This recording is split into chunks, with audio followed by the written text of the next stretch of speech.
Hello, everyone. My name is Stanley St. Rose, and today we're going to be talking about The Sound and the Fury, written by William Faulkner. Now, before I go into summary analysis of this work, please remember to give a like, subscribe, and/or comment so that the channel can continue to grow. Now, The Sound and the Fury. Very interesting work here. A lot is happening. So basically, we have three brothers within the Compson family, and we pretty much see this family get destroyed. All right, this family is getting absolutely destroyed. They're not good people. All right, they're not good people. These people are horrible. And I think that they do show us a lot about our families. Because let's all be honest around the table here. We all have issues in our families and traumas and things in our families that we don't talk about or that we don't deal with, and things that we struggle through that we don't deal with. And the Compton family here, I think, reminds us of that.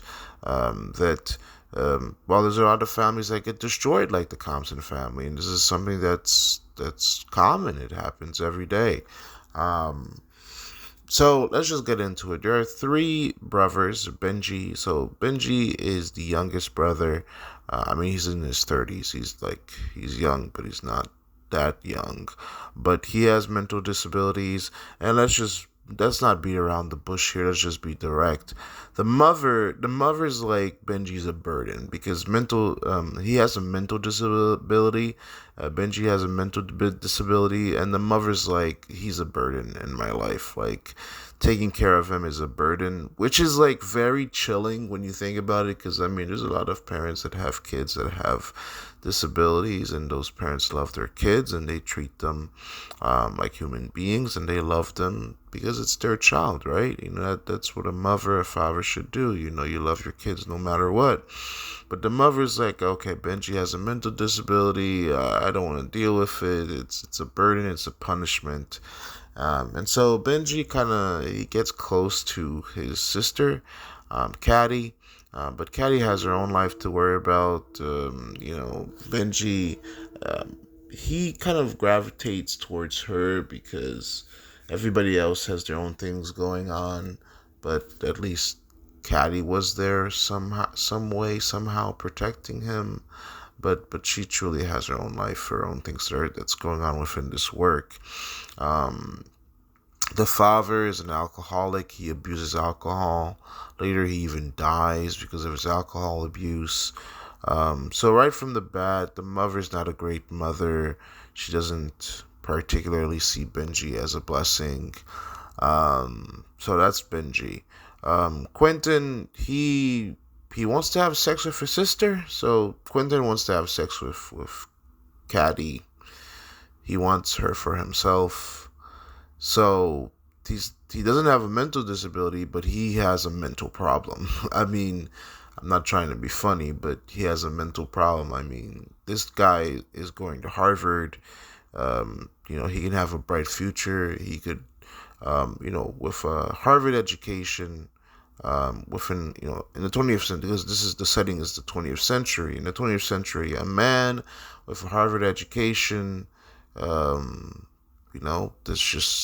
that's awesome right there. Most people are not educated. You're probably gonna make some good money. You could probably get a lot of women, beautiful women, to be interested in you. So you would probably get anybody you want almost to marry you. But Quentin's like, no, I'm gonna keep it in the family. He wants to go after his sister, and so when Katie, Caddy, excuse me, when Caddy marries Herbert Head, he's really upset. She's pregnant because she's promiscuous. Quentin is not that happy. He ends up going to the hardware store, picking up some weights, and drowns himself, and he commits suicide because, well, upon many things, he wanted his sister, incest and the like. So that's Quentin. Not really not good. Jason, on the other hand, Well, he loves money. He has to take care of the family. He wants his own money. I mean, he goes into defrauding his own family because we know um, Caddy has a daughter, Miss Quentin. Um, they're both promiscuous, mother and daughter. They're both promiscuous. And this takes money from the family, takes money out of Jason's pocket, and he's not quite happy about that. So Jason is all about his money. He's all about his entitlement, what he deserves. And Herbert Head, the man, of course, who married um, Caddy, he promised Jason a job, but because of the failed marriage, that doesn't go anywhere. So he's just working at a hardware store, and ultimately he just defrauds his family. And when Caddy sends checks, he burns them and rewrites them. He defrauds the family and takes those checks for himself. Caddy, I mean, she's promiscuous. She's going after different men. She gets pregnant. Later, Miss Quentin, her daughter, does the same thing. She's promiscuous, and Jason hates that because it's like a symbol of what's wrong with their family. Um, you know, Later, after Quentin's death, the father dies of alcohol abuse. Quentin died of suicide, of course, with the weights and drowning himself.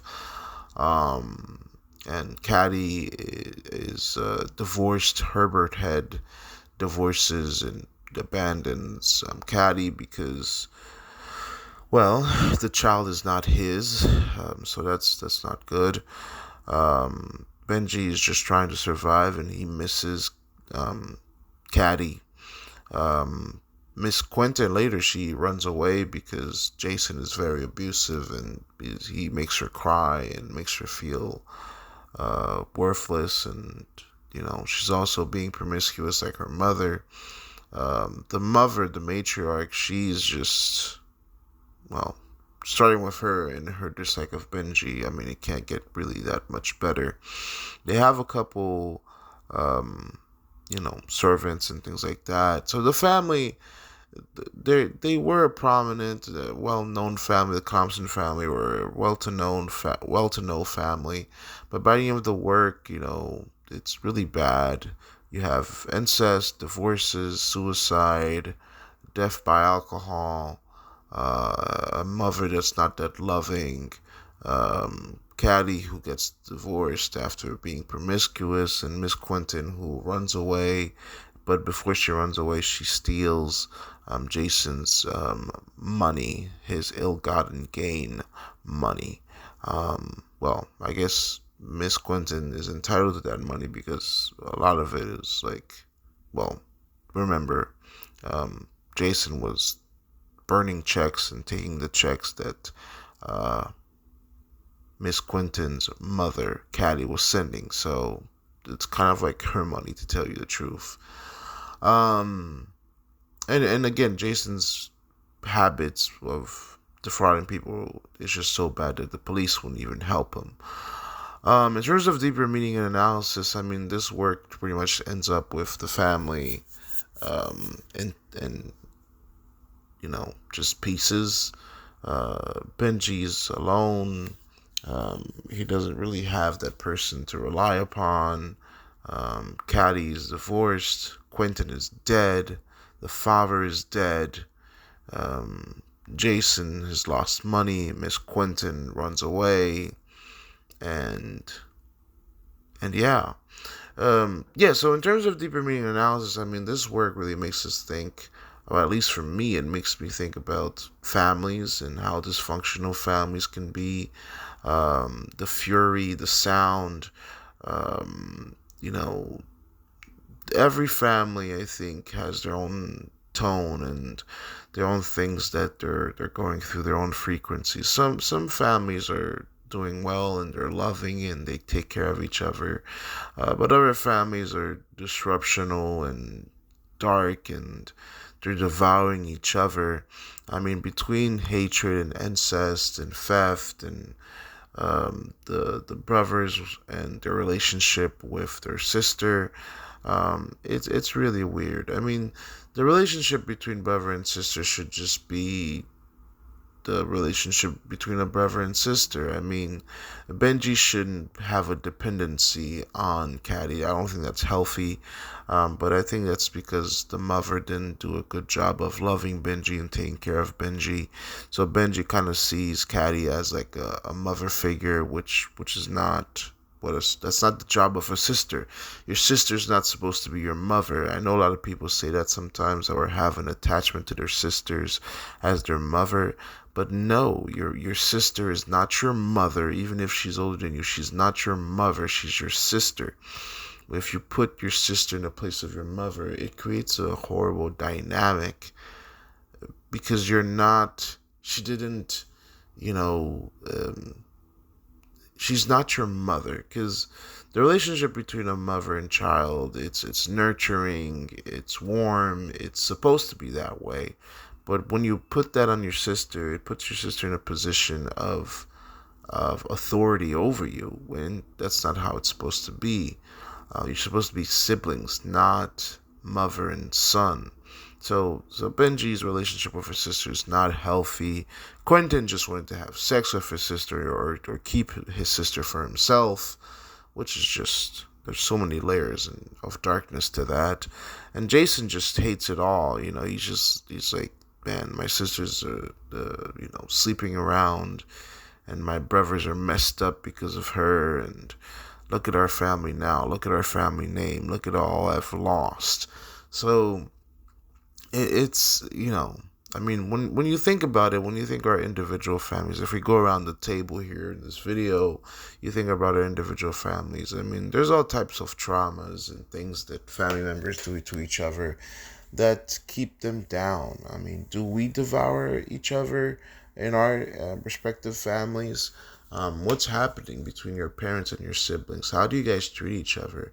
And we can't say that the dark things that happens to this family don't happen to individual families around the world all the time. Incest and weird relationships and faulty relationships. The parents set the tone, and the parents within this work, they're horrible models for parents because the father's an alcoholic and the mother to me is not that loving because of how she treats Benji and seeing him as a problem, as a burden rather than her son that she should love.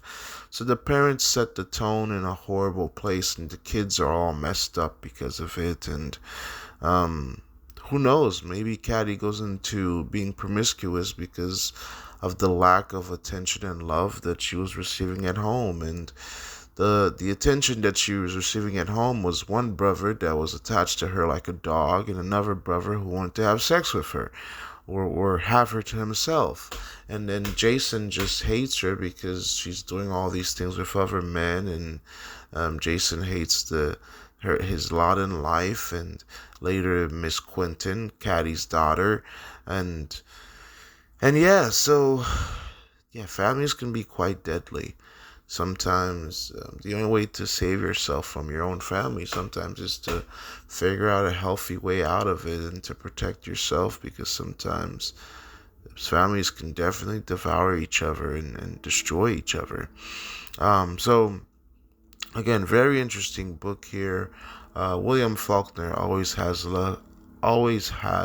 his audience looking at the human condition. And the human condition, I mean, honestly, it really starts at home. The relationship between fathers, mothers, sons, daughters, and the household. Because if your family is messed up, if your relationship with your parents, your siblings are messed up, when you get out into the outside world, you might be messed up and you might have some problems. I mean, think about it. Quentin, suicide, Caddy, promiscuity, and, different men and getting pregnant. Benji with a weird relationship with his sister. Jason defrauding people and taking money that's not his. Miss Quentin running away because she can't take the household anymore. The father dying of alcoholism, or alcohol abuse.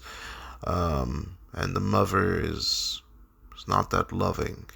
So yeah, so lot to take in here, lot to take in. There's so many different nuances about families, about how we treat each other, and the outcome of that. So yeah. Well, that's all I have to say. Please remember to leave a like, subscribe, and or comment, and I'll see you guys in the next video.